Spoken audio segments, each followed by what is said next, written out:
Very good. All right, this is 27 October 1984. This is Frankfurt, Germany. And we are going to do a pilot telepathic seminar and some drills. And this will be a pilot for the 1985 February New Civilization Free Zone Congress that we're going to be doing there. That will be videotaped. The tapes will be on sale. But this one will include some supervision of the drills and methods of telepathy. Just go ahead and give what I will be giving in February as the first part of the tape, so that you all see how you can experience that and have it, and later on you can tell me if there's anything that should be changed or different gradient being used. So I'll just tell it as if we're at the seminar. You understand? Okay. Welcome to the Telepathic Seminar. And I see that all of you that are here need to do some understandings and drills about telepathy. Because if you were a totally experienced telepath, you could have monitored this meeting from outside somewhere and you wouldn't have needed to pay the entrance fee. So we can then assume from that that you do need to regain your ability to do telepathy and to improve it.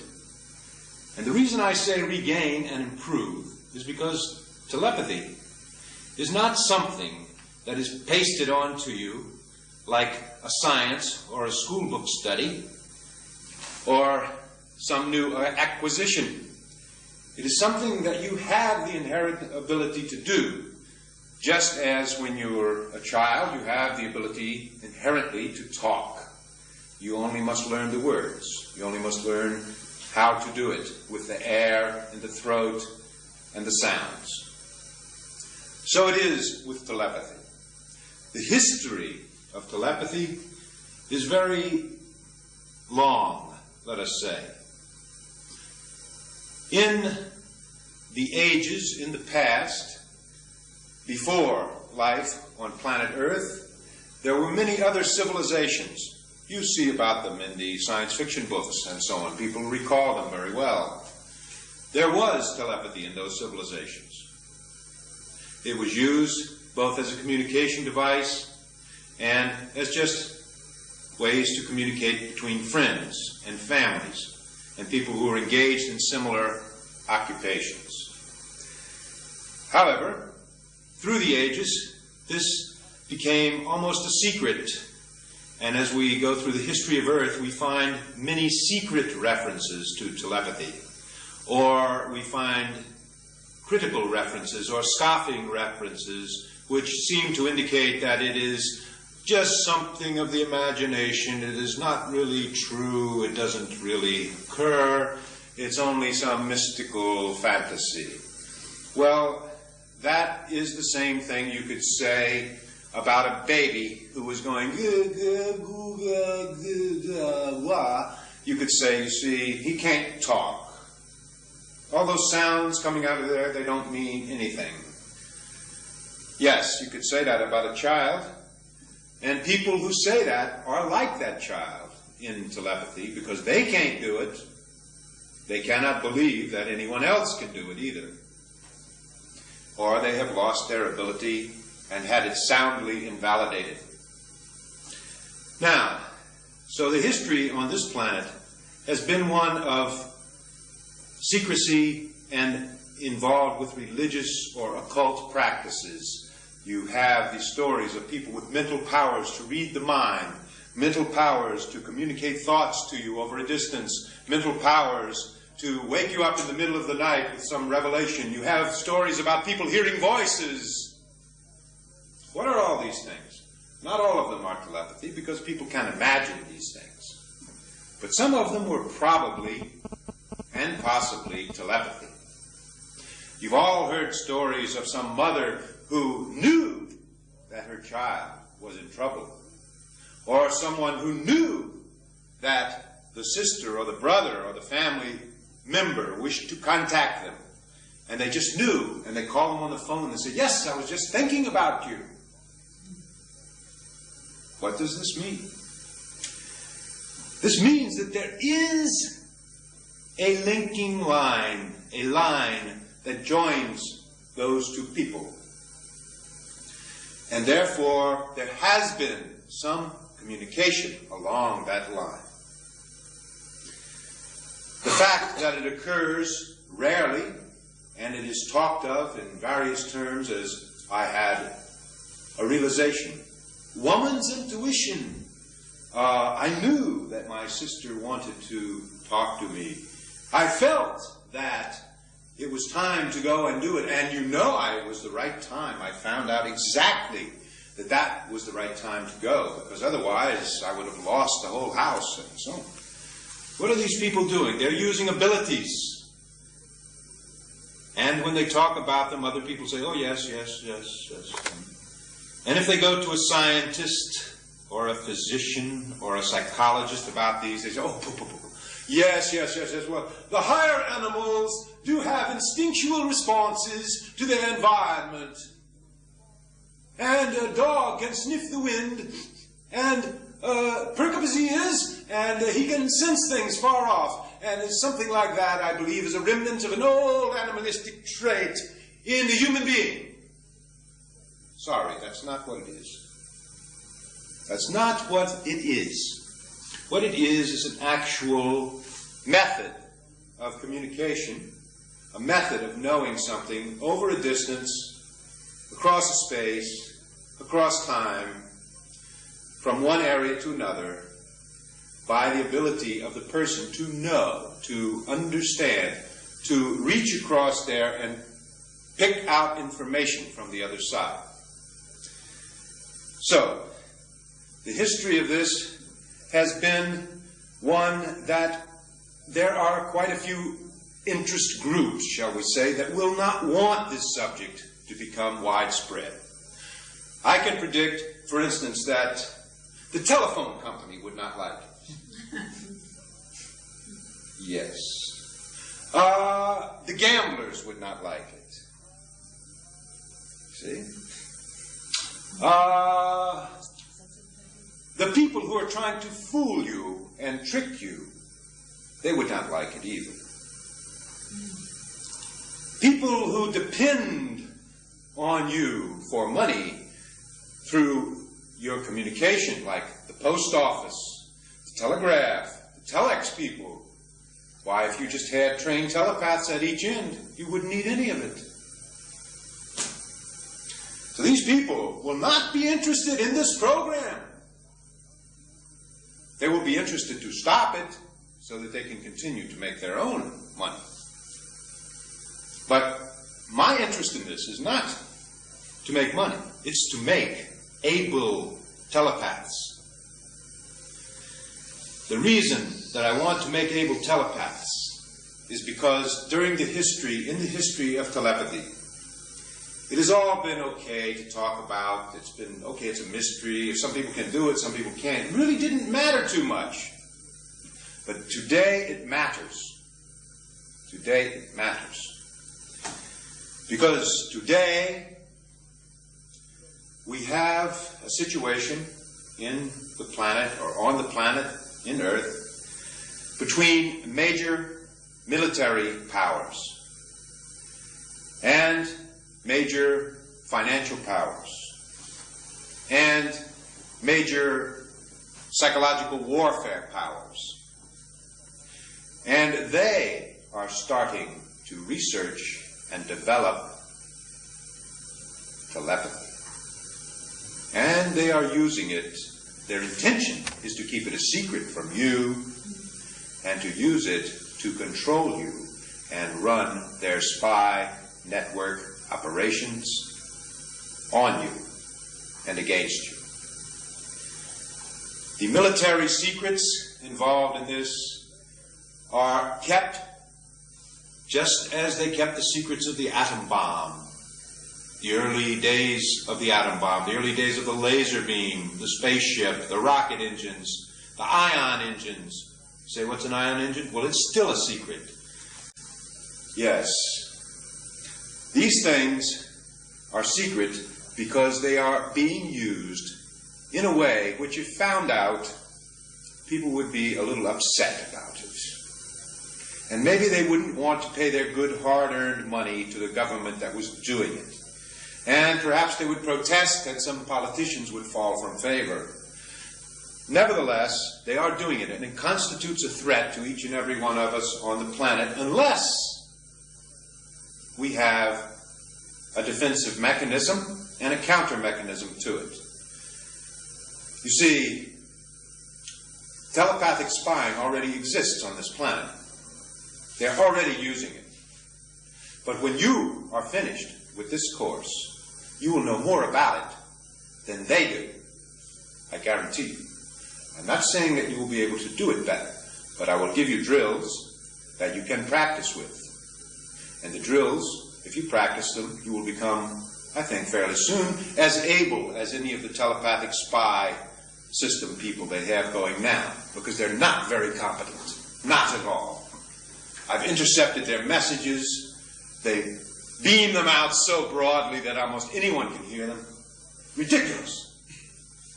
The Russians, the United States, the Russians, by the way, are very much ahead of the United States in this one. Anyway, the thing that I want to do is to give you the drills. And if you have any difficulty in improving your ability at it, because first of all, you will have more knowledge than anyone. The second, you will improve your ability. And if you have any difficulty with that, we can also recommend a place that you can go and improve your psychic abilities through various processes. And these places exist in the independent, what we call free zone, around in Germany and other countries of Europe. So, you have no stops on regaining your full ability at telepathy or any other ability that you wish to gain. All right.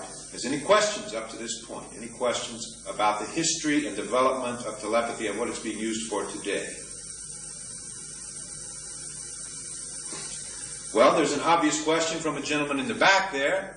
He says, who are you and where did you get trained in? See? Well, due to improvement in my psychic abilities through the various processes that I have obtained in auditing and training in Scientology, I have recovered the full ability of telepathy where I was trained for many years at it as a telepathic communicator. And this was done way long time in the past in some of those science fiction stories we're talking about. You know, way back. Yes. Okay, that answers your question. Good. And any other questions? Yeah? Can you read people's minds? Can I read people's minds? Well, let me tell you this. Have you ever taken a bunch of alphabet blocks and thrown them up in the air and let them all come down in a big pile, right? That is what usually a person's mind looks like. I don't care to read it. It's not interesting. What I like to do is have people improve their abilities to where they want to communicate mentally. We're not interested in reading anybody's mind. I mean, who cares? My goodness. However, if someone is using telepathy for a harmful purpose or are doing something in the worst interests of the citizens of this planet, we are interested in knowing about that. And just by putting out, shall we say, a scan, you know, like a radar antenna, just looking around, or a radio antenna, looking around for something, we are likely to come across that and pick up exactly what it is.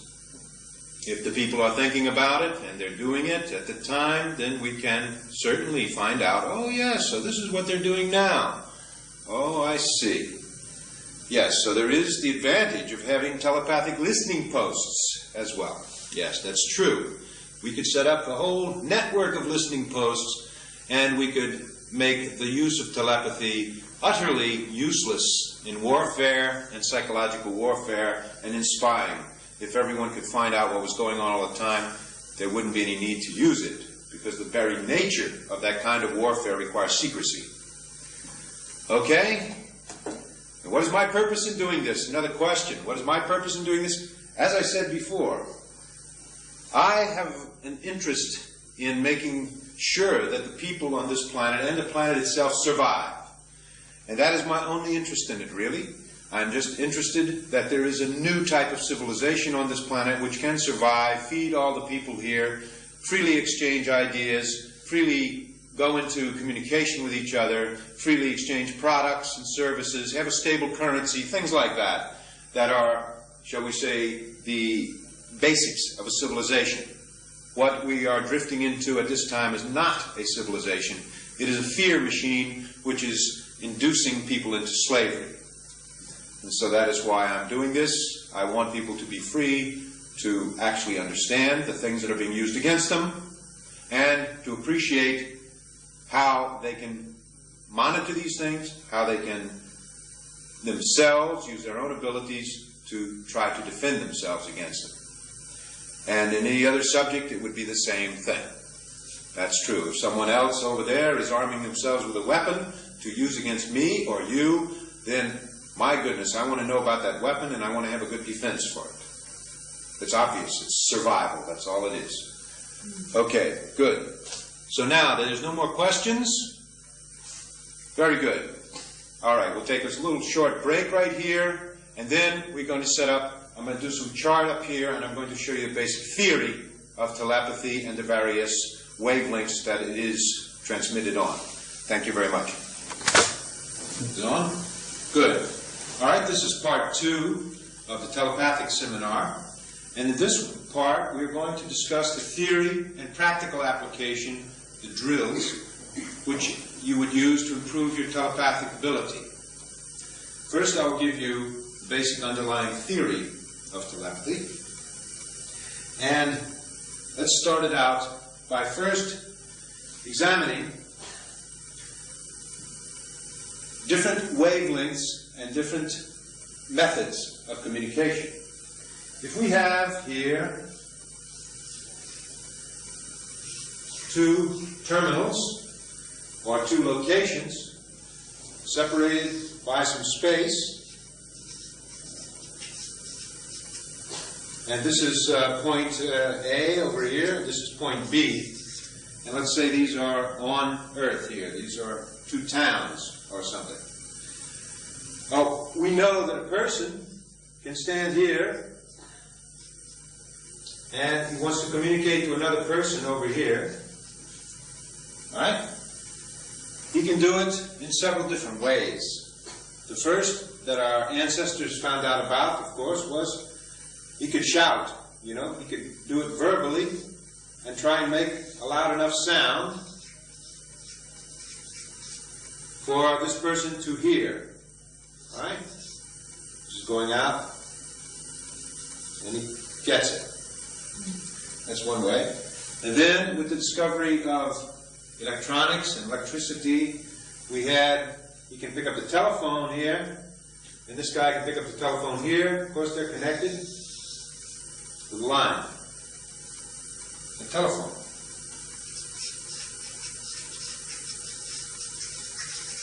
Now, you understand that the sound only is produced at this end, and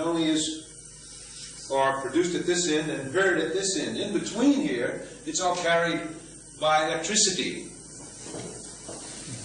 Variations in the electricity. We get a little further along, they invented like the radio. So we can sit here with an aerial.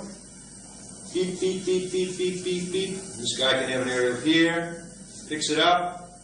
Comes down to his receiver. And now we have another thing here, which is more high frequency. This is electricity here, but now we are sending a wave, an actual wave out through the air, and it's coming over here and being received and changed back first into electricity and then into sound. So we go from 1 sound, go to 2 electricity, and now we have into a wave. So It still is basically using the sound, though, you understand, because the sound was first converted to electricity in this method, and then the electricity is converted to a wave in the air, and back at the other end it's converted to electricity and back to sound. So, we can call all this electronics. These are electronic methods of communication, and nowadays, I mean, this can go on a relay via a little satellite up here. You can go beep, bong, right? And these are microwaves.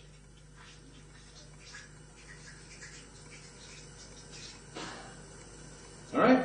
So now we have a situation where man is communicating, can communicate now, sound at one end. He can change it into electricity, change it into a radio wave, say, to a satellite relay station. He can do it from here, for instance, by radio to here, and then it goes to a microwave, back to microwave, and then back to a regular radio wave, back in to a sound wave, and back to the person. So we're getting very many vias or methods of where this can go. Now, you may have also heard that some people can hear radio sometime in their tooth. They have a filling or a certain set of crystalline structure or molecular structure in their tooth, certain metals in conjunction, and they hear in their head a radio. This happens sometimes. Well, it's just showing you that things can be miniaturized to such a degree, they can be made smaller and smaller, so that the communication can still take place. And even today, you see smaller and smaller communication devices happening. All right? So as this has progressed through the centuries, it has also become smaller and smaller and smaller. Well, what is the end result of this? Well, the end result of this, of course, more ideally, this is the way is communication.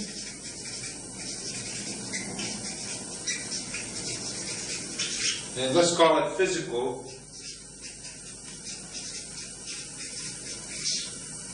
Physical communication, because in each case we're using something of matter or energy through space over a time. Okay? We call it physical communications. All right, so you can understand that. We use it every day. All right, so that's number one. And now number two, let's take a look at something else. Let's just take this person, another person, and let's take away all this type of added electronics and waves and radios and so on. And let's just see, just like the fellow that was hearing with his tooth, let's see what is it that these people have that they can communicate directly with? Huh? Directly, back to the basics here. First, they can do with the voice through the air. Okay? Very simple. Or, of course, you can send in, you can throw in a letter. You can make a letter, write it down here, and hand it across or throw it to the other guy. It's two ways, right? One by letter, or telegram, or telex, and then by voice. Now, have you ever walked into a room and felt that somebody was angry? You can feel anger without somebody saying, "I'm mad." But you can actually feel, oh, that person's angry. I can feel it. So, and you can feel when somebody's sad. And you can feel when somebody's happy. Oh, that person looks happy. Why are you feeling happy? Why do you think he's happy? Is it because you see the smile, or is it something else that's coming from it? Let's take a look at that and call it emotion. So there is an emotion projection by these two people.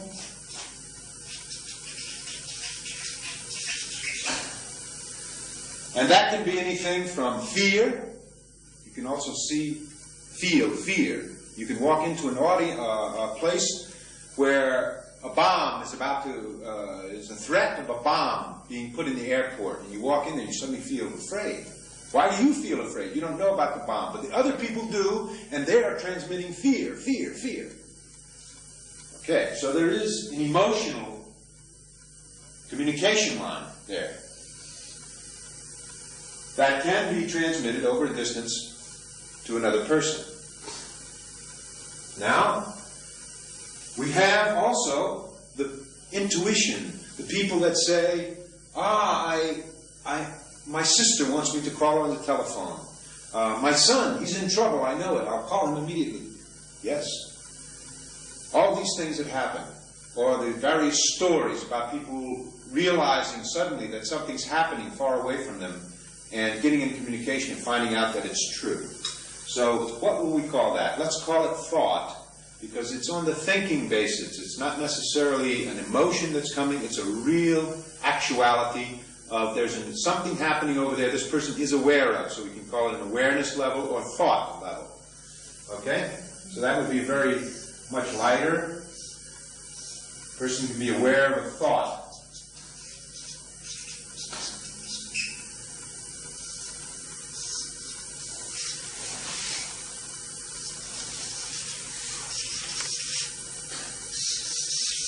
Now I'm drawing these.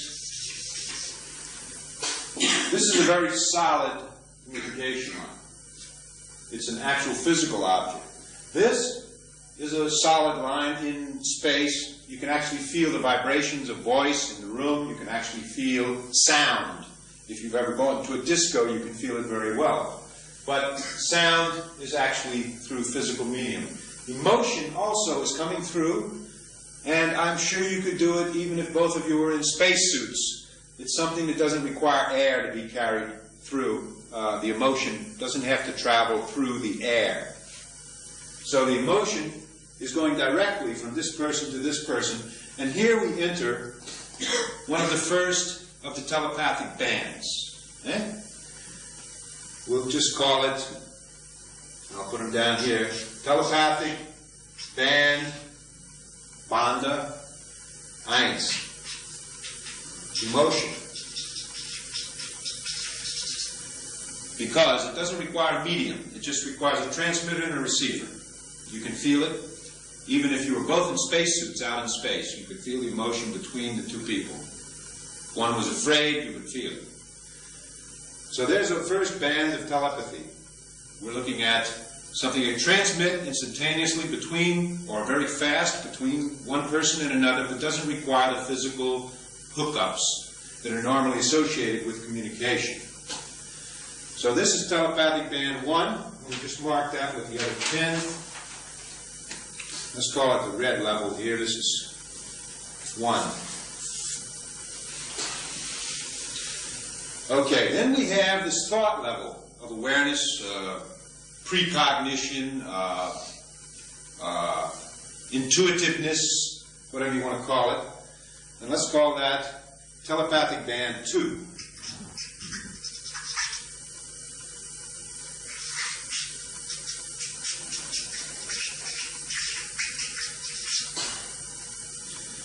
Okay? Now, let's also look at something else that you can take this thought and you can put pressure on it. Do you ever see this happening in hypnotism or in a sideshow where someone is trying to control another person with a lot of intention at them? So they can put the thought through with a lot of, you must not go to that door, but not saying it, intending it, with a lot of energy. Beams. With a lot of beam in it. That's right, like a beam. Well, that would be your thought being put with an energy beam or with a force.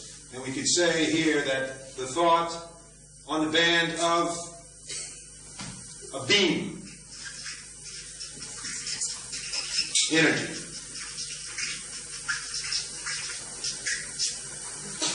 This thought is not only going like this, but it is some usual, it's a very heavy thought because there's usually some danger associated with it.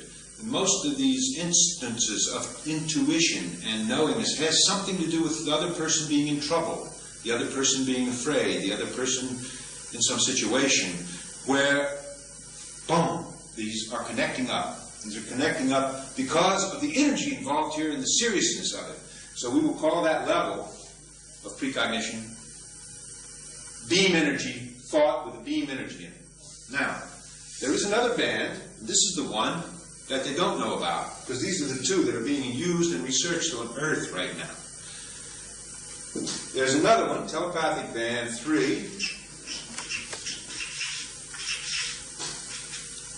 And for just practical purposes, we can refer to it as thought, and we can put in here theta. That symbol. Okay, we're free. This is side 2, telepathic band 3, thought at a theta level. Now that refers to the spiritual beingness or awareness of the person, which is pure thought. The type of thought that you perhaps do when you're merely reading, when you're merely thinking about something pleasant, when you're merely observing and understanding what you observe. It doesn't have a particular emotion with it. It doesn't have a particular force with it. It's at a postulate level, or a very thin energy level. I won't say there's no energy associated with it, but whatever it is very, very, very light, and is very, very separate, almost totally out of the physical universe. So we'll call that level theta, very light. Okay. So this, we will just draw as a very light line here. All right? And that could be, this is thought with a beam. I'll just put that with 2. And the 3 here. Thought.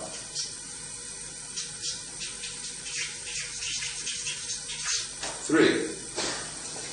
Now, this is the practical telepathic level right here. The reason being that, I will show you another picture here, it eliminates the problems of matter, energy, space, and time.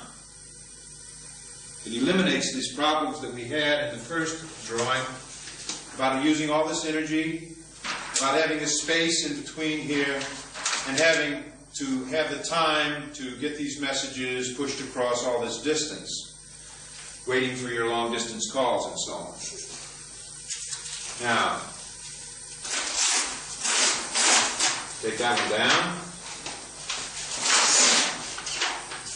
Now, I want to point out that the current level of research on this planet has to do mostly with this and this. These are the ones that the spy networks are using, and they are about into this level right now, and that's why they are, shall we say, still in school on this. Your emotion, I'll now show you the wave, how the waves flow on these, right? Let's take number 1, which is the red one, huh? This is 1. Yeah, we can put it over here. Okay. Telepathic band 1, emotion.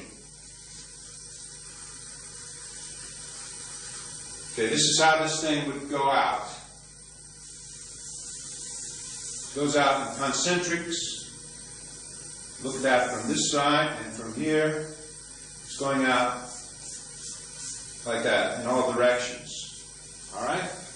It's anyone can feel it in a room, whether you're standing on that side of the person or the other side or over there or even up above.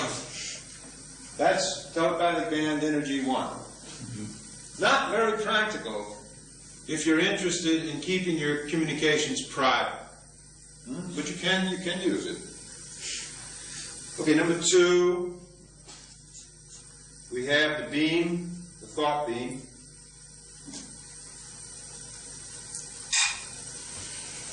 Okay, this one goes like this.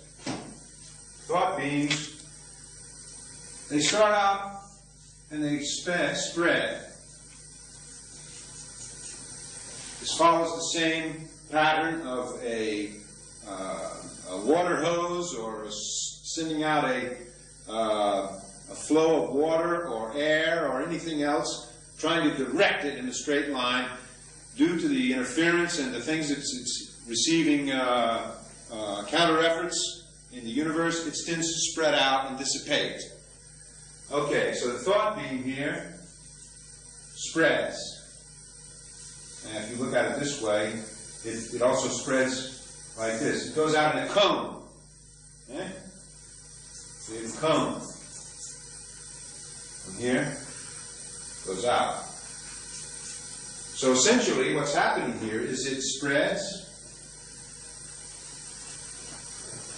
and dissipates. That means that as it goes out, its intensity becomes less. I don't know the exact mathematical law on that, whether it's the double the distance and 1/4 of the effect that you might have in a gravity formula or in a solar light formula or a sound formula, whereas you go twice as far away from something and it only has 1/4 of the effect. That's usually for spherical outflow. I'm sure that would work here. But in this beam, there is some spread on it and some dispersion. It would be more analogous to a laser, because a laser that starts off from here on Earth and hits the moon, it starts off from here as a tiny pencil of light, and on the moon it may make a space that big. So it is to some degree dispersing, and if it kept going out, it would finally disperse totally.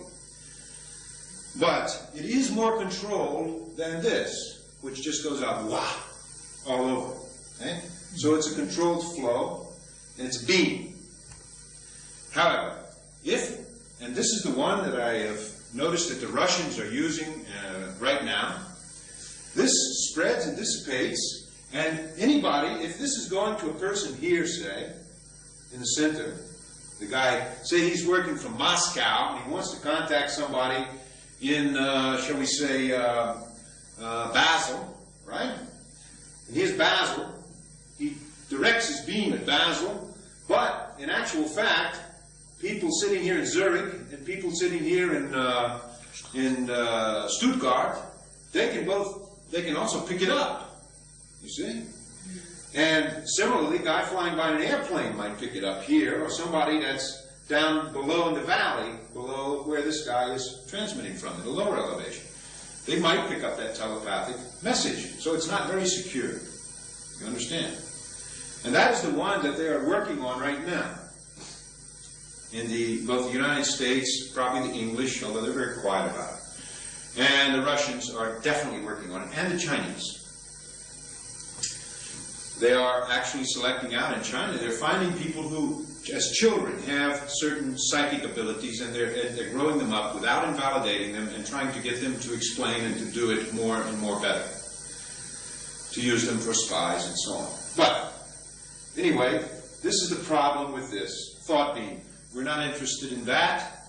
If you receive from those people, you can actually communicate directly back to them with band 3, and they will be very confused. They will think that, man, that's super. Who did that? Where is he? You know, and so on. They won't know. But band 3 is the actual one. You noticed that this is analogous to people shouting at each other because the voice is heard all over the place, right? And this one's more analogous to people flashing lights at each other to communicate, or to using some kind of a radio transmission where it's coming out in the other end, but still spreading at the other end. And anybody around the radio receiver can hear it, right? So we still need something more direct to have personal telepathic communication. It's more like a telephone where only you can hear it. Oh, well, today. I mean, in between you and the other person on the telephone line, there are many people perhaps listening. Or they're taping it for listening later. This is a favorite thing of governments today with the computers and everything. to monitor your telephone calls. They love it. Anyway, that's number 3. Now, we move into this for 4. Now, we take the thought, and this is the theta level telepathy. Okay, now we have a person here, and a person here. All right, and they want to engage in telepathic communication. Now, in this method, we don't have the spreading here.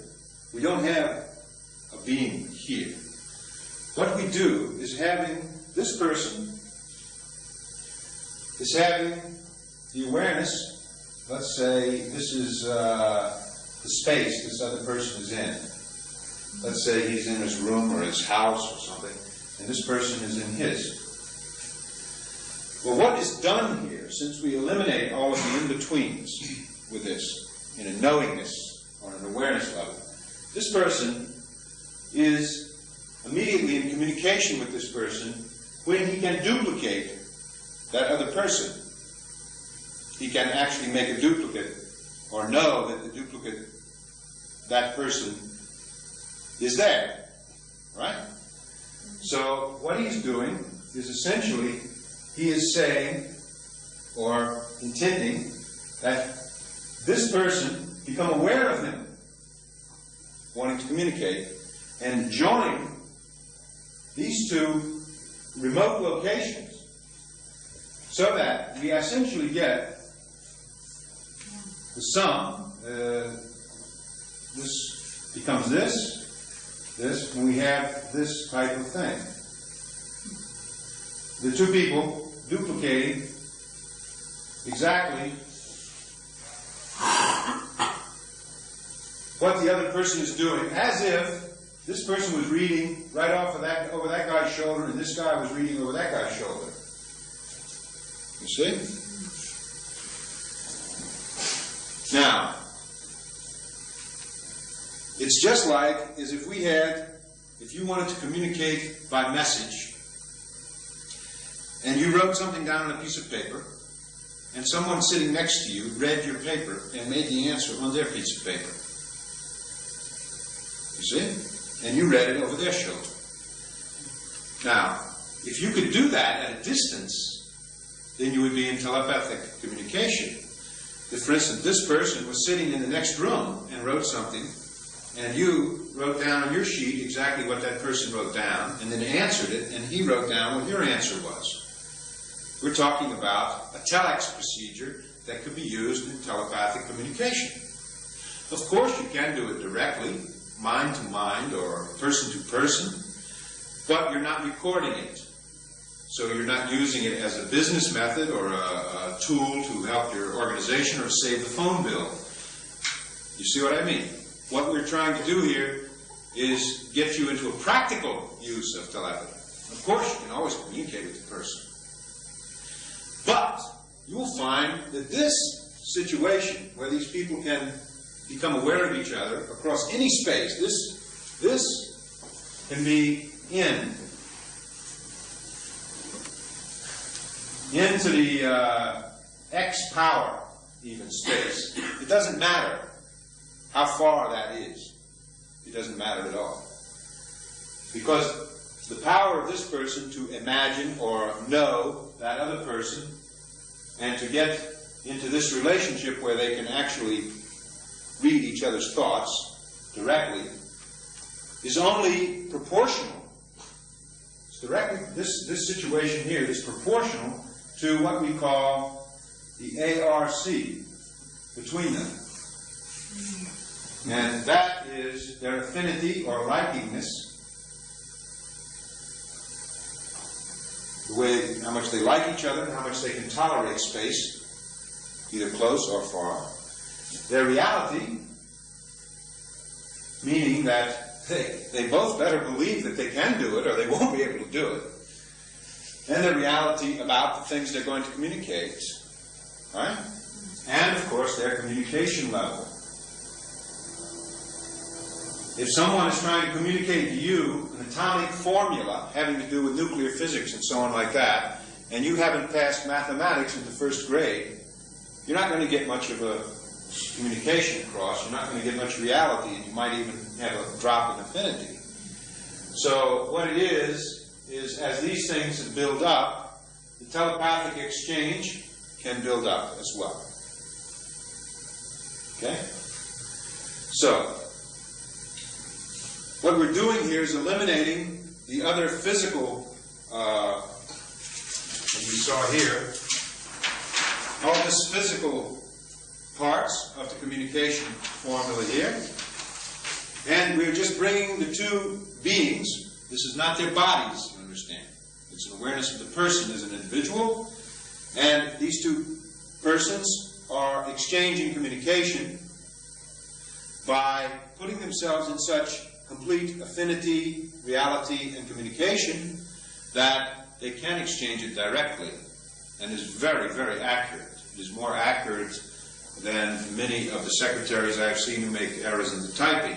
And every book I've seen recently in print has typographical errors in it. All right? Every book I've seen in print, and these are coming from major publishing houses, there are always 2 or 3 typographical errors in a book. Why is that? The duplication is down. People are miseducated, or they've been taking drugs or whatever. But the point is that these two people, in a telepathic exchange or interchange, they can duplicate exactly what the other person's saying. If you misspell a word, the other person can misspell it too. He may correct you. But the point is, you will exactly duplicate the message. And now, to actually get this operating, how do we get this operating? Well, first we have to do it. Let's now go into the actual ways we do drill here.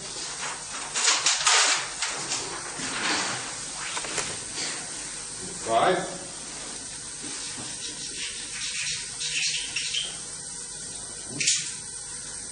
Okay.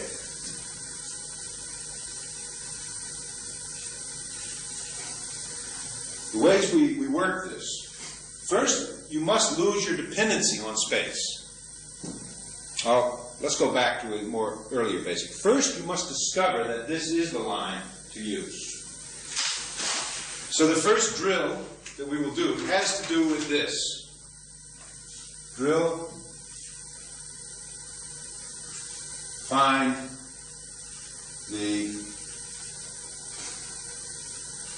telepathic band 3 theta line. That means to find it, you have to differentiate it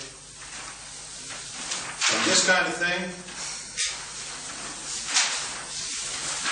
and from this kind of thing and this. All right? So you have to find out that there is such a band here, and to differentiate from TPB 1 and 2.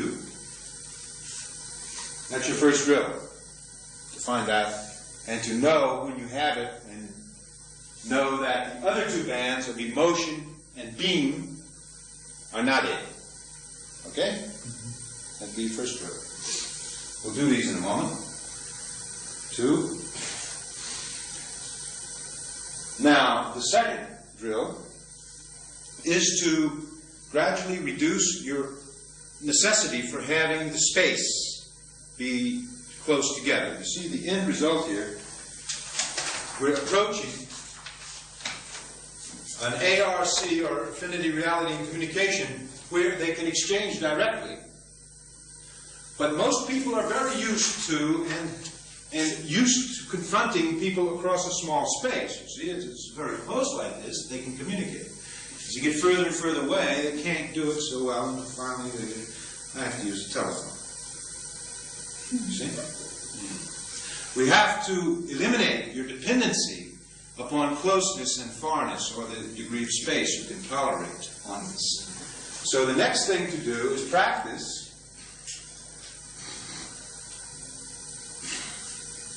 simple telepathic recognition drill and extend space on gradient. This is a little series of drills, actually. This is done by getting a few objects, or cards, or numbers, or whatever you do, little objects, putting them on a table in the middle here, and having one person start the other person, and the other person thinks of one of those. And this person says what it is. And the other person says, you're right or you're wrong. And they don't mess around. The guy can say, well, yeah, okay. You can actually find out what band the guy was on, or whether he's right or wrong. Okay, and then the other person does it with the other person. He says, okay, start. I think it's that. Okay. Blah, blah. Now what you're trying to do is identify exactly what this guy, where is he coming through? Where is this line? Where is the actual thought there? So that is the second drill, right across the table, until the thought is there and the things are being recognized immediately as the guy's thinking of it. You understand? Then, one person stays in this room with the objects, or some of them, and another person goes in the other room with some of them. And they talk around the door. So they can still see, but they know now that they're not reading the person's face or something like that, but they're actually getting the telepathic line without having to be in the same space. There is now a barrier between them, but they can still do it. And when they can do that well, then they can move to another area of the building, or across the street, or anywhere, and do it. You see? But now, what has to come in here? We have to put in one arbitrary in telepathic communication drills. When you start doing them on a distance such as that, you have to have a synchronization of time. Otherwise, you're going to maybe start when the other person is thinking of something else or answering the telephone. They're answering the telephone and you're trying to get in telepathic com with them. You're going to have a funny feeling like, hey, what's the matter? She's like, fun. It's not right. The attention unit, the attention or the line here of ARC, this affinity line may be over here going to somebody else at that time. So it's not on this particular exchange. So the telepathic and ethic space on gradient, this would be in 1 and 2 rooms. Then number 3 is practice telepathic recognition drill with distance. In other words, you can't now speak. So on, you could get to 2 different houses and do it with telephones, to check the results with telephones at agreed times. Now, that means that just as a telex will be used, we will call you on the telex at 8 o'clock in the morning.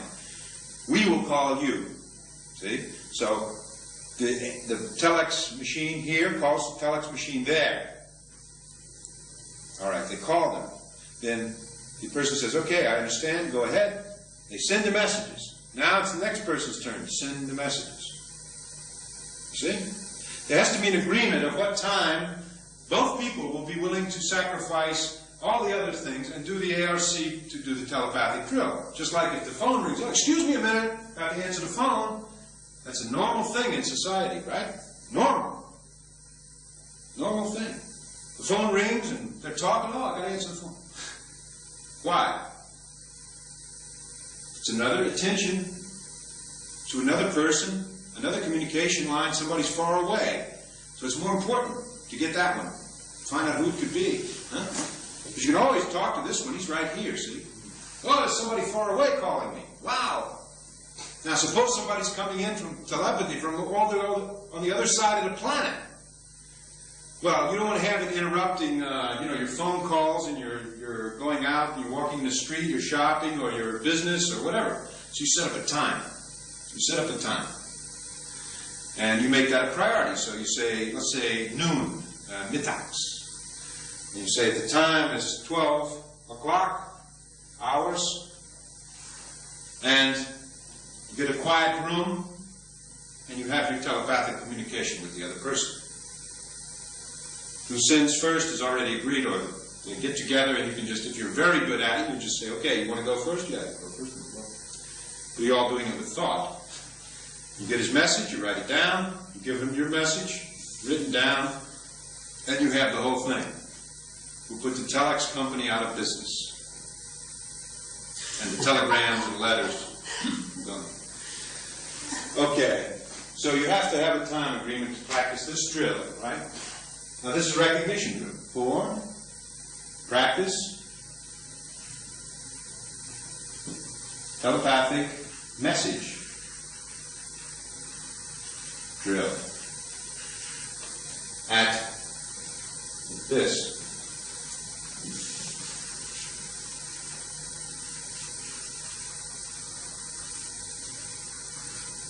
Now we're going to do the message drill, but together across the table, so you get the familiarity with it.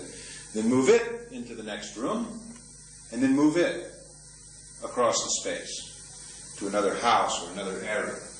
The message drill is a little more difficult than the recognition drill. You're just doing this with simple A, B, C, or object, a ball, a piece of wax, a string, an envelope. It's simple. You're just getting one word. But now you're going to be getting messages. So you write a whole message down. The other person wrote their message down. And you try and get in common with them.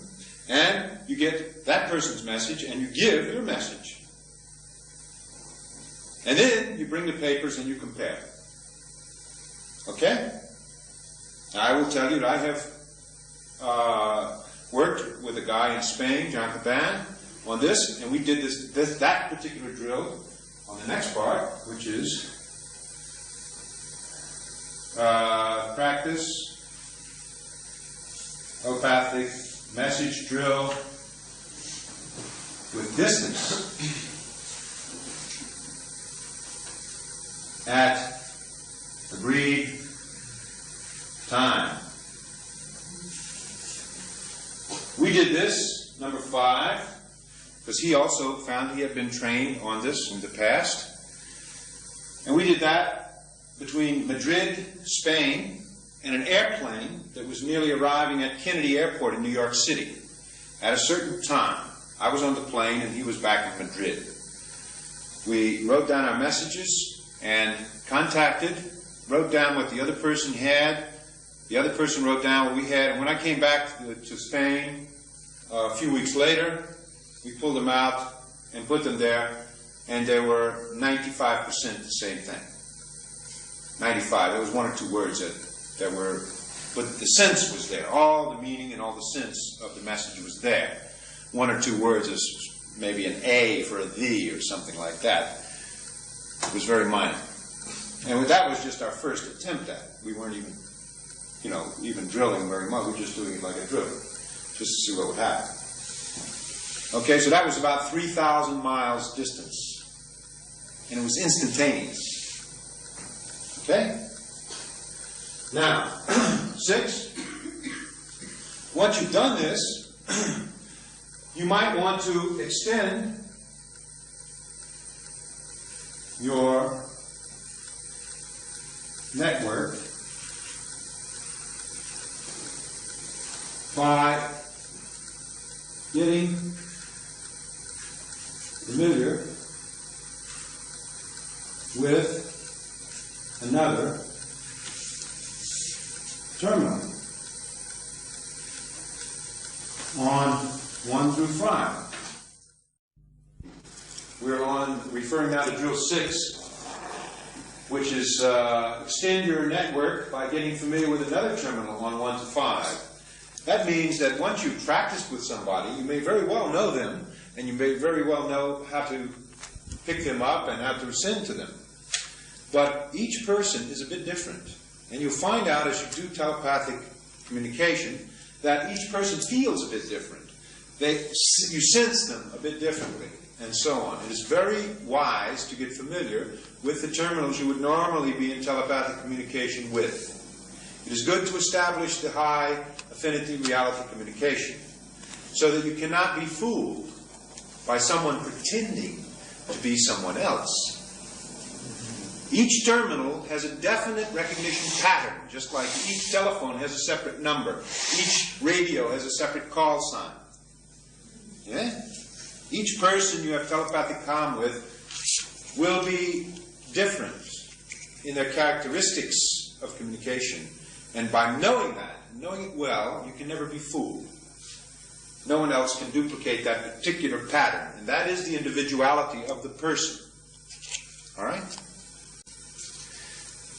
So that is why we do number 6, because this will enable you to do telepathic communication without having someone put false data into your communication.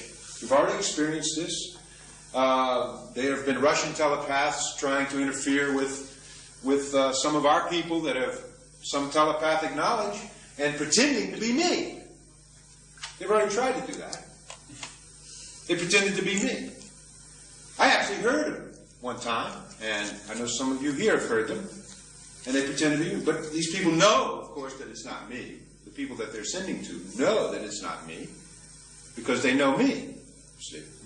But these people that are on these lower bands, and these emotion and beam bands, they don't really understand telepathy, you see. They don't really understand it at all. They're operating like it's some kind of a thing that they can control with matter, energy, space, and time, and it's not something you can do that with. It's something that is controlled by the person themselves. As I said before, there would be a lot of enemies to telepathy in communications because the telephone company, the telex company, the mail service, the post will all have a very difficult time. They'll have to be very good because telepathy is a lot faster and it doesn't cost you anything. So they better get their service up, or we'll go into competition with them. Okay, so that basically, after this series of drills, right? You can then do another one. This is, now we're going into the more or less, how do we utilize some of this thing. But you can now do this, which is a little scanning. Scanning for terminals.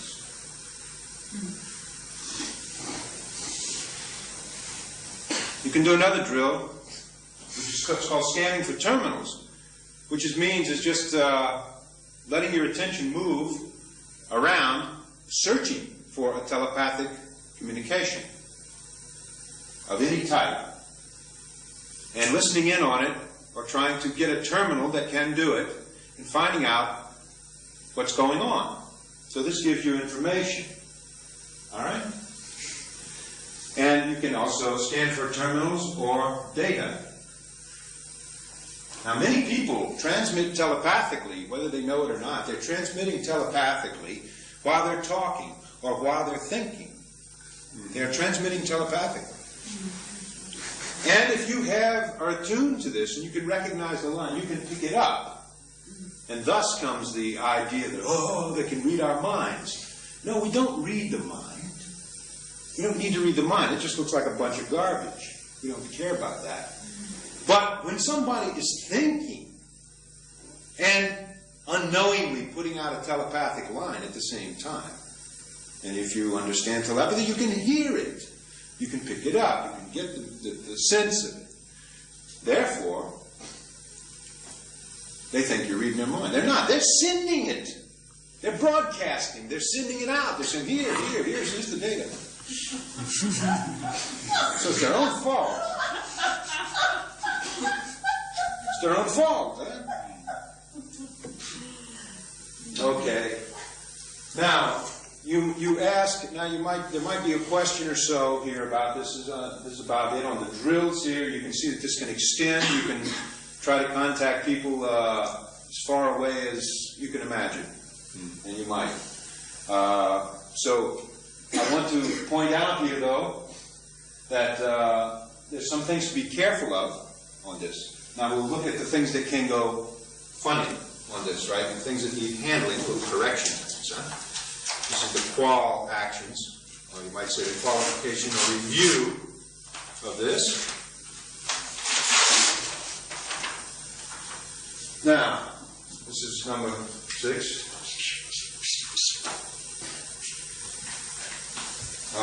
If at any time, this is, let's say, precaution, let's say, review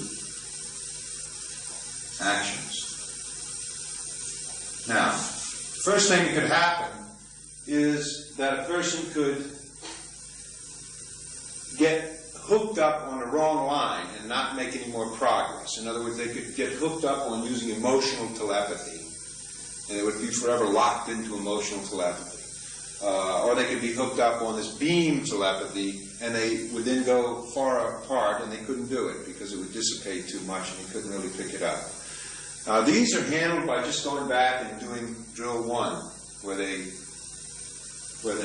differentiate. So if the person is fixed on wrong band, then do drill 1.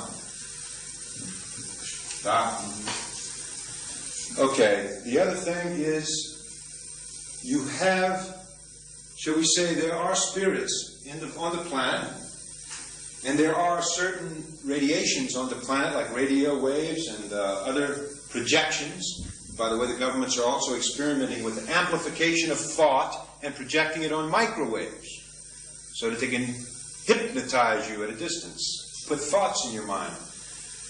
You must recognize that, shall we say, ghostly spirits or spirits without bodies or just awareness units around the planet, or these ghostly beams that are coming in with messages on them and telling you to be calm, be calm, be calm. That's what they do in England. That's their buzzword there, be calm, be calm. So,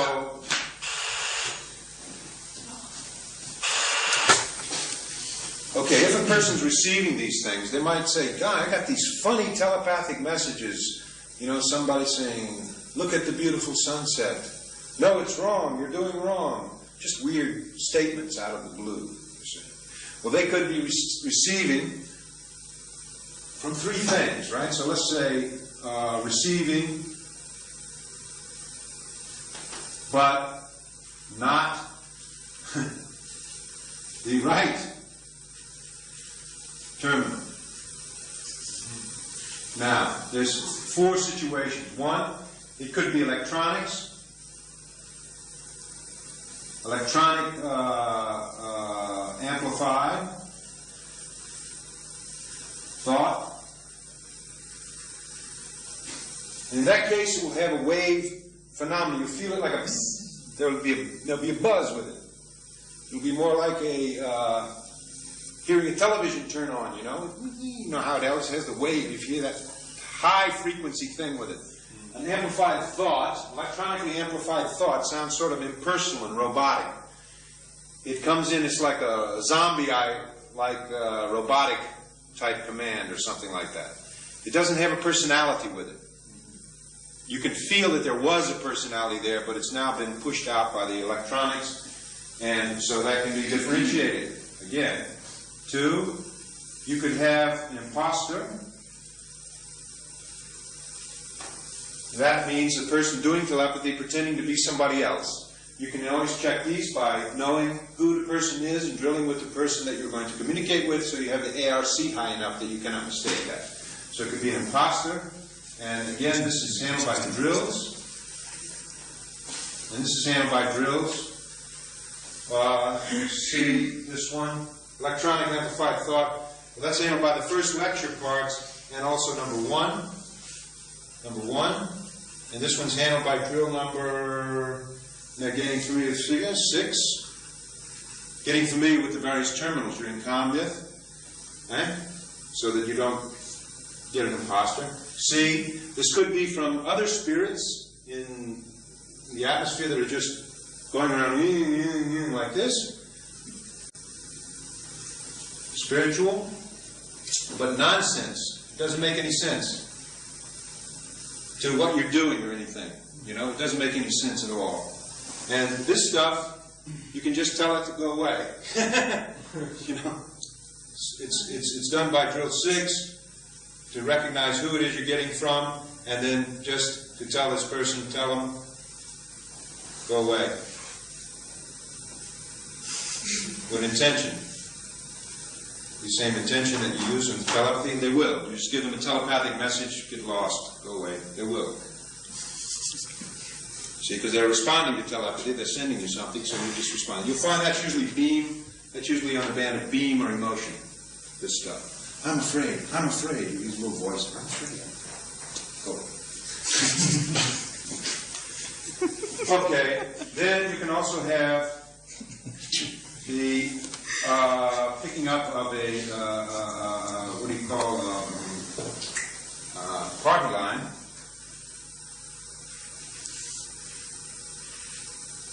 This means that somebody's talking or sending telepathy, but he doesn't know it. Or he's sending it to somebody over here, but it's spreading over there, and it's on the lower band. In other words, you are coming in on the telepathy comm, but it isn't for you. You know? Somebody may be broadcasting without knowing, or as in the case of the Russian spies, they send it out in a beam, and somebody else picks it up. And it says, Agent 30402, Valushka, go to Petrograd immediately, you know, something like that. What the hell is all that coming through? But you will hear things like that, yeah? Okay, so party line, and that's also done by knowing drill 1 through 6, again. And if you're doing 7, you get familiar with these, so 7 will handle all of these by becoming familiar with what you're receiving, so you can actually say, oh, that's that, you know, and boom. You don't have to turn your radio on if you don't want to hear it. You see what I mean? It's like the radio. You tune in the guy you want, but if somebody else is coming, you don't even turn the radio off. See? You don't have to hear this stuff. Okay. So that's about the basic things you run into. And if a person is fixed, they can't really find this telepathic thing. There's one other thing which can be handled, and that is improve the psychic theta ability. And that's done, again, with these processing and training in Scientology. That's what that's been doing for 30 years, and you'll notice it's been one of the most heavily attacked subjects in the world. And people try to take it over, rob it, kill it, blind it, kill the people in it, everything else. It's so frenetic because it does improve psychic abilities, I can guarantee you that. And the people that have done it honestly for 30 years do have quite good psychic abilities. So, this will do it, but make sure you go to the right people, not the people that are trying to rip you off. Go to some of the free zone independent groups, and they will give you the processing and training necessary that will help you with these abilities. So these are the handlings for anything that goes wrong with the drills or with the person in their practice of telepathy. Any questions about all of this? Very good. Okay. Thank you. Anyway, that's the end of the part about the drilling and how you do it. Okay?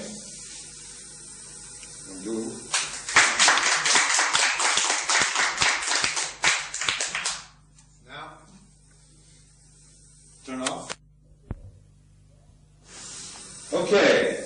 Well, now that you've all had a little break and a little chance to talk about and practice the drills, or you get the videotape, and you can actually sit down and do these drills, and you can buy the tape will have all these pictures on it, or you can actually purchase the pictures as a separate thing, and we will maybe also have a transcript of the tape later on for sale. But now I want to go back to some of the questions that you asked me in the beginning, and I want to really get you to understand something here. What is the purpose of doing this seminar at all? And what can you use it for? What can you apply this to? If you run the telephone company out of business, it doesn't mean that you're going to be rich or anything like that, because what are you going to replace it with? You're just going to be, anybody can learn telepathy. My idea is that anybody should learn. It's a survival necessity. But what are you going to do with this knowledge? Well, one of the things is, first, you can stay in communication with your friends no matter what happens to your normal communication systems, the telephones, the telex, and so on like that. You do not have to be dependent. You don't have to be dependent on the normal communication system. Therefore, in the event of war, disaster, economic problem, or you can't pay your phone bill, you can still communicate. So that's one advantage. Second of all, it gives you a higher understanding of the other person and their nature, and also extends your pattern of network. You might become like a group of amateur radio operators that have a whole network of telepaths with identifying call signs and all, like the truck drivers do, and so on. You know, this is telepath sweet mind, you know, and honey thoughts coming in, you know. You know, they have identification tags, you know. So you might have this whole CB lingo coming into the idea of telepathy. Yeah? There's the mental giant coming on. Yeah. And I can see this happening. And once you have such a network, that was probably her handle back there. Sweet mind or honey thoughts.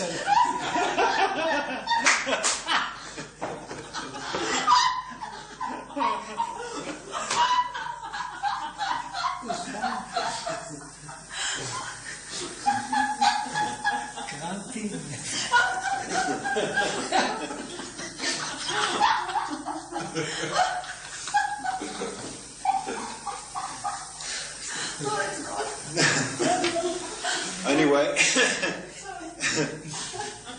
yeah. Anyway, I did want to mention that that could become a possibility. Also, no one will be able to fool you with any electronically directed thoughts amplified through machinery or electronic waves. They won't be able to fool you and give you false orders and directions and ideas through those. You'll be probably entirely immune to anything such as that, and also to hypnotism and other various ways which you could be controlled.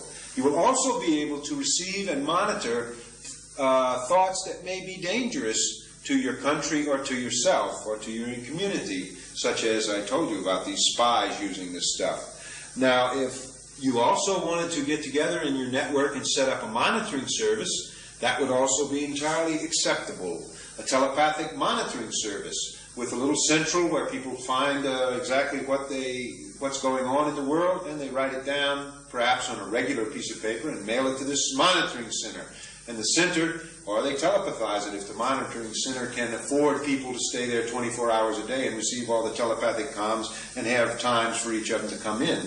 But it's easier in this case to actually telephone it in or send it in on a computer or in mail, so it could all be assembled and put out as a little magazine, you see, and say, hey, look, 500 telepaths today picked up that the Russians are setting up an anti-European demonstration, and it's going to happen in Paris on the 17th. Anybody wanting to attend, please book your hotel now, because it's going to happen on the 17th. You know, and you can do little funny things like that, like just totally blow all of the scenarios, you know, the things that are planned for your amusement that appear in the papers after they've happened, but you can find out about them before they happen. Therefore, you won't really need newspapers anymore. But there's a lot of things here, and I hope you really enjoy it all. Now, one other question which I noticed no one has asked, but I do want to answer. And that is, what about the 190 different languages there are upon this planet? How can one extend their telepathic net without knowing 190 different languages to all the good people around the world? Well, there is such a thing, besides doing it, as we said, with words and messages and so on. There is such a thing as concept telepathy. Since you started off with the drills using objects, and you were giving the idea of an object or the name of an object, you could do it either way. You could say, that is a tape. But you could also give the concept of that. In other words, give it a picture or a concept of tape box. And the other person would get that. And in his language, he would say tape or tonban. So telepathy can be in words because you're picking up the thought. If the guy thinks in words, you get it in words. If he thinks in concept, you get it in concept. So if he thinks of that tape being put in that machine, then the other person will get, he wants me to put the tape in the machine. So telepathy can transcend the barriers of language. It can be done in concepts as well. In fact, you could repeat all of those drills and do them only in concept. So that you wouldn't use words, you would use concept. Concept of that object, visualize the object. Send it that way. The telepathic line is a very light line. It doesn't require any energy or a lot of force or any emotion or anything. It's just as easy as just thinking about putting the tape in the machine. But it has to be with the understanding that it's going to be duplicated at another point, and knowing that point and getting in the link up with that point. And then when you think it, it's immediately received. The other person feeling the same way. So that is for the next expansion phase of telepathy, is to move it into a conceptual telepathy. And in this way, you'll find that you can be in communication with even alien species. Or, people such as your tax collectors and so on like that. I'm talking about alien species here, people that are, that pretend that they're not human. So you can actually get into communication and monitor their activities as well. Now you can see why there has been so little written about and so little exposed about telepathy in the last thousands of years. It's because, first of all, it's a very simple subject. And second of all, it's very dangerous for those who want to maintain control over you. Because once you have telepathy, and once a few of your friends have telepathy, and once you can train others on telepathy, it becomes very hard to enslave you. It becomes very hard to take away your freedoms. And that, really, is the purpose of why I'm giving you this lecture and this seminar on telepathy. I don't want you to be slaves. I don't want any of us to be slaves. I want you all to enjoy your freedom and to enjoy it with others like yourselves who want others to expand, be free, and to be in communication with anyone else they wish to without being subject to the problems of matter, energy, space, time, or the telephone bill. So that, in a nutshell, explains exactly why I'm giving this seminar and what it is and why you may not have heard about it before. And now that you've heard about it, can you use it? Can you do it? Do you want to be free? If you do, and you understand that, you want to practice this, and you want to do it, you want to expand the network, I think we'll have a marvelous new civilization here where it will be so free and so much fun that the days of the present and the problems of the present will all have vanished, and we will not have anything except the sweet, aesthetic feeling that everyone understands, everyone else, and we can be at peace, and we can be happy. Thank you very much.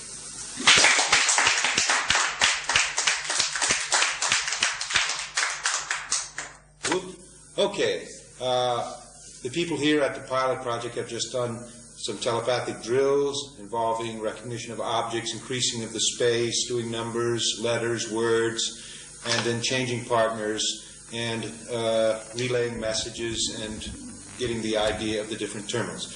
I'd just like to get a short statement from each one of them about what the successes they had and what realizations they had while doing these drills. We didn't, of course, get to EP the whole thing of being a fully trained communicator on telepathy. That would take some weeks. But the actual fact of telepathy and how realistically it can be done, I think, was shown to be possible. First, we start with the hostess, Martha. Would you like to say anything about your drills and success? First of all, I enjoyed it tremendously, generally. And secondly, I realized that the potential is there. It can be done. It needs some more training. And it has become very, very real to me. That's all. Thank you very much. Ed? Yeah. The first was the recognition that it really works. And the second was the differentiation between thought and the real intention. That in the moment you start to think about it, it starts to disappear somehow. That was one cognition I had. And on the other hand, it's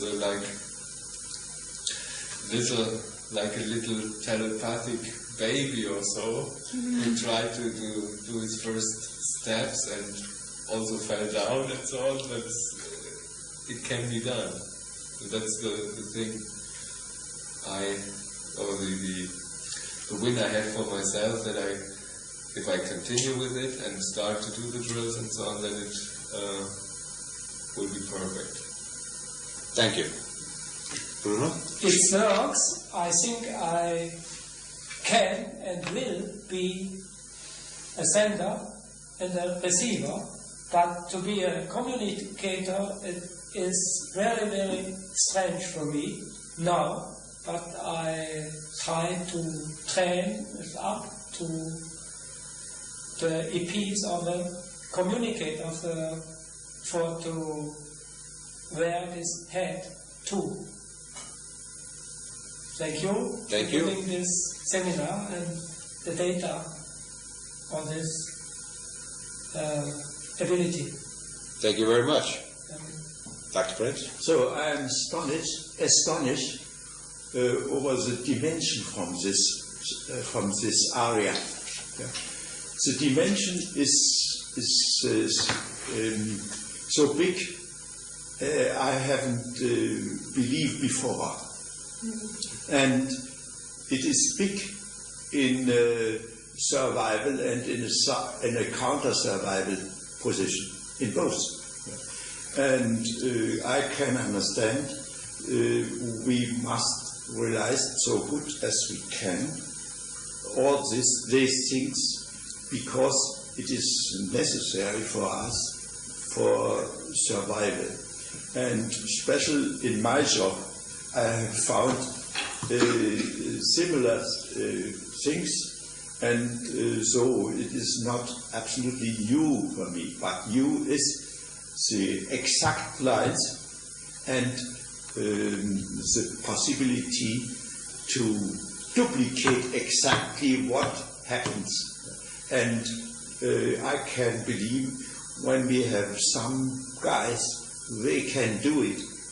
They can protect our whole area, because so I believe it is very important to have it and to have all the good information and the bad information to give the correcting flows on this planet. Okay. Thank you very much. Zara? Well, what I found out for myself was that before I did the seminar, I had some idea like, well, telepathy, it's there and it can be done, but it's a hard work and it's very difficult and so on. And when I really started doing it, it was astonishing how easy it went. It was just there, and that which in fact was the difference between thought and effort band. But it's really astonishing how easy it can be done and what it needs now to be a real communicator in relaying messages word by word or letter by letter. It's definitely nothing but good old training. Like training how to drive a car and things like that. By knowing how the car works and what the rules are, it doesn't mean that you're a good driver. And that's exactly the ability on telepathy that has to be developed by training. And thanks a lot for the data. Thank you very much. All right, Marie? Well, first of all, I was very pleased to have the opportunity to do it. And secondly, I think it was a recognition of some past understanding that I had on it, but not the actual, the possibility to be able to drill it on the track, having done it before. So the actual thing I got out of this was it's easy, it's not complicated. You just have to get the feeling that it can be done and it is possible, and the drilling is going to make it more possible to be able to become better in it. And I enjoyed it very much. Thank you. All right, that's the end of the telepathic pilot seminar, and this is 27th October 1984. So I'm so tired.